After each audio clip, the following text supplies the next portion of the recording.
सिद्धू मूसेवाला की हत्या बीते रविवार को जवाहर गांव के मनसा जिले में कर दी गई। सिद्धू मूसेवाला पंजाबी इंडस्ट्री के जाने माने चेहरे थे और साथ ही बीते पंजाब विधानसभा चुनाव में कांग्रेस की ओर से विधायक प्रत्याशी भी थे। सिद्धू मूसेवाला की हत्या की जिम्मेदारी लॉरेंस बिश्नोई और गोल्डी बरार ने ली है। आखिर ये लॉरेंस बिश्नोई है कौन और इसकी सिद्धू मूसेवाला से क्या दुश्मनी थी? लॉरेंस बिश्नोई का नाम अचानक से चर्चा में 2008 में तब आया जब उसने सलमान खान को जान से मारने की धमकी दे दी। उससे पहले वह एक आम गैंगस्टर था। लॉरेंस बिश्नोई एक कांस्टेबल लविंदर सिंह के घर पंजाब के अबोहर में पैदा हुआ। कहा जाता है कि जब उसका जन्म हुआ तो उसके पिता के पास लगभग 7 करोड़ की संपत्ति थी। बिश्नोई ने अबोहर से ही अपनी पढ़ाई की। जब वो बड़ा हुआ तो उसे पढ़ने के लिए चंडीगढ़ भेज दिया गया। चंडीगढ़ में उसने डीएवी कॉलेज से ग्रेजुएशन की पढ़ाई की। सब कुछ ठीक चल रहा था। फिर बिश्नोई कॉलेज की स्टूडेंट यूनियन इलेक्शन में खड़ा हुआ।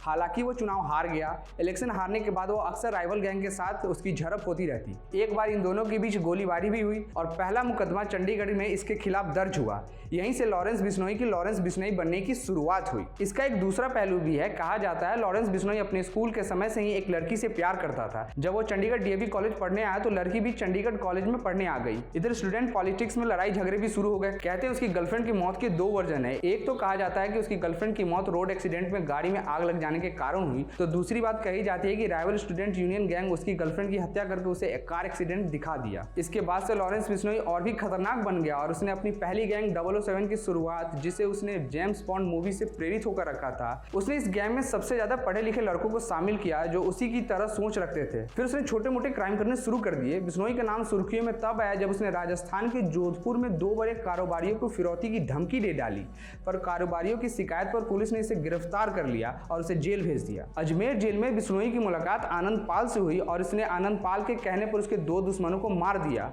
और ऐलान किया कि आनंद पाल का दुश्मन वो बिश्नोई का भी दुश्मन। बिश्नोई ने साल 2018 में सलमान खान को भी जान से मारने की धमकी दी थी। लॉरेंस बिश्नोई बिश्नोई समाज से आता है जो समाज काला हिरन की रक्षा करता है, साथ ही से पवित्र भी मानता है। ध्यान देने की बात है सलमान खान पर मुकदमा बिश्नोई समाज ने ही दर्ज करा रखा है। उसने सोचा सलमान खान को मारने से वो बिश्नोई समाज का मुखिया बन जाएगा और उसकी समाज में धाक भी रहेगी, इसलिए लॉरेंस ने सलमान खान को जान से मारने की धमकी भी दी। इधर लॉरेंस जेल में बंद था तो उसे अपने साम्राज्य को चलाने के लिए उसे एक खास आदमी की जरूरत पड़ी। अब नाम आता है गोल्डी बरार का, जो बिश्नोई से 1 क्लास जूनियर था और वह भी स्टूडेंट पॉलिटिक्स में इन्वॉल्व रहता था। उसकी मुलाकात बिश्नोई से कॉलेज के दिनों में ही हुई थी। उसके खिलाफ भी हत्या, रंगदारी, उगाही जैसे मामले दर्ज थे। बिश्नोई ने गोल्डी की मदद स्टूडेंट पॉलिटिक्स में की थी। फरीदकोट ने गोल्डी बरार उर्फ सतिंदर सिंह के खिलाफ नॉन अवेलेबल वारंट जारी भी किया, लेकिन पकड़े जाने से पहले वो कनाडा भाग गया। लॉरेंस बिश्नोई ने गोल्डी बरार को अपने गैंग में शामिल किया और जेल से ही हुक्म देता। फिर गोल्डी उसके कहने पर हत्या, लूटपाट, उगाही, रंगदारी जैसे कामों को अंजाम देने लगा और गोल्डी बिश्नोई का राइट हैंड भी बन गया। साल 2021 में बिश्नोई के एक करीबी दोस्त विक्की मिठू खेरा की कत्ल हुई, जिसकी जांच में मूसेवाला के मैनेजर का नाम आगे आया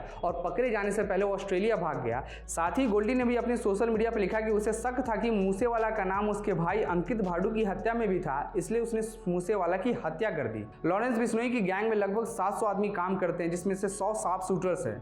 इनका गैंग हरियाणा, यूपी, पंजाब और बिहार तक फैला हुआ है और वो हत्या, रंगदारी, वसूली, उगाही जैसे मामलों को अंजाम देते हैं। स्टूडेंट पॉलिटिक्स से अपनी शुरुआत करने वाला लड़का अपराध जगत में इतना बड़ा नाम बन गया कि तिहाड़ जैसी जेल, जो कि देश की सबसे सुरक्षित जेलों में से एक है, उसके अंदर से भी अपने आपराधिक साम्राज्य को बादस्तूर चला रहा है। यह जेल प्रशासन और सरकार पर सवालिया निशान भी खड़ा कर रही है।